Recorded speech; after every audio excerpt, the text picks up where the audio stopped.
I have some bad news, guys. Nissan knows exactly what you're doing in the back of your car, and so does Elon Musk. Tesla is also in the news today because there's a version of full self-driving where there is absolutely no human code. And then we also need to look at this Alfa Romeo because the 33 Stradale, this thing is really cool looking, and I just want to talk about it. Plus, I think you'll think it's cool. Valtteri Bottas, he looks like he's having a great time. He looks like he likes the car. So yeah, let's talk about why manufacturers need to know about your data and all of that, because this is kind of a big study that was released. My name's Ron Mraz, and you're watching ECU. So here's the breakdown on what exactly I'm talking about when it comes to privacy and specific, like why car manufacturers, why do they need to know? Let's get to the root of what we're talking about here today. So Mozilla,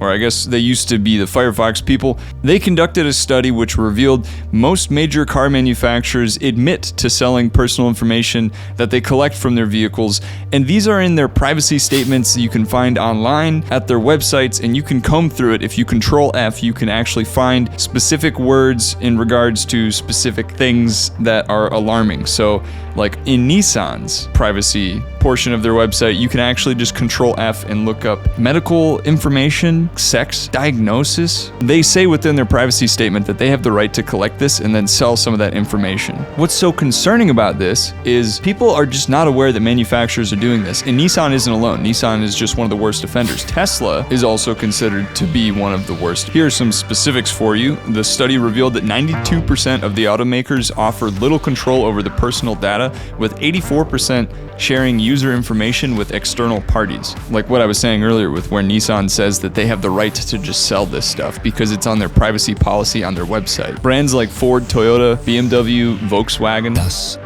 and Tesla, these all failed the minimum privacy standards. They even collect, like I was saying earlier, but beyond medical information, they collect driving habits and details about, like I was saying with Nissan, what you're doing in the back of your car. The report specifically underscored a lack of proper data encryption and security measures among these car manufacturers, and essentially it just emphasized the need for awareness and accountability in the industry, which is why so many news articles were written about this within the last day. I'll stop beating the dead horse because you probably understand now that new cars are just kind of privacy nightmares. Beyond the day-to-day that you care about with the car that you're buying, if you're a privacy-aware person, you should just take a minute to go and look these things up online about the brand or the model that you're interested in. All right, let's get away from this kind of creepy, like everyone's watching you privacy stuff that you should care about, and let's move on to the Alfa Romeo. Alfa Romeo, in my eyes, has been one of those brands where it's just kind of easier to forget. And I mean that lovingly because they do make cool cars, but they're finally back in the spotlight because they've unveiled the new 33 Stradale. This is a stupid, exclusive sports... It's not a sports car, it's a supercar. And of course, they're only going to be making 33 units because it's the 33 Stradale. Their model draws inspiration from the 1963 33 Stradale, and you can, I mean, look at it. It's a modern rendition, and I think they did it well. The 33 Stradale boasts 620 horsepower. It has a twin-turbo V6 with an 8-speed dual clutch, and it has an electronic limited slip diff.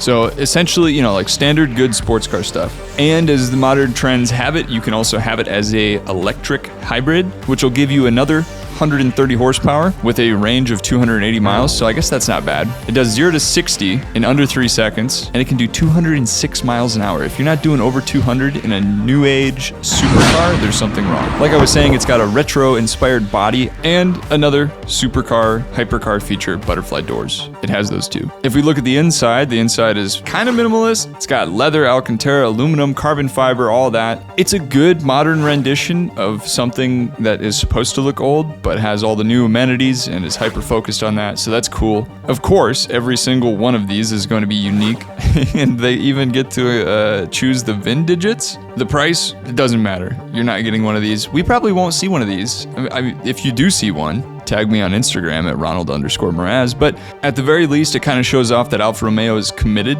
to sports cars and is kind of flexing. In F1, they're kind of all right.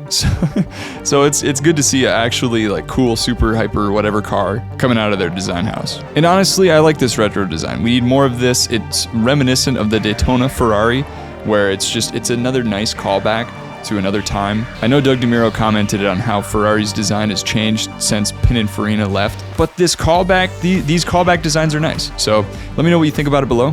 And like I said, if you see one, tag me at Ronald_Mraz. All right, so I'll be brief with this next story because I don't really know that everyone cares about self-driving a whole lot, but it's an interesting development. Elon Musk went live, and he was streaming a drive with a new version of FSD that isn't available to the public, and essentially it uses AI only. There's like no human code, and it uses cameras specifically, that's it. It looks a lot smoother navigating through things like cones and construction areas, and it also looks like self-driving is back to rolling stops because, hey, that's what humans do. And sometimes you just need that visibility. There was one disengagement, I think it was like a 40-minute live stream, but beyond that, it's got people hyped up and it seems promising, so let me know what you think. That'll have to be it for this episode of ECU. I'm live on Fridays, new videos on Mondays and Thursdays.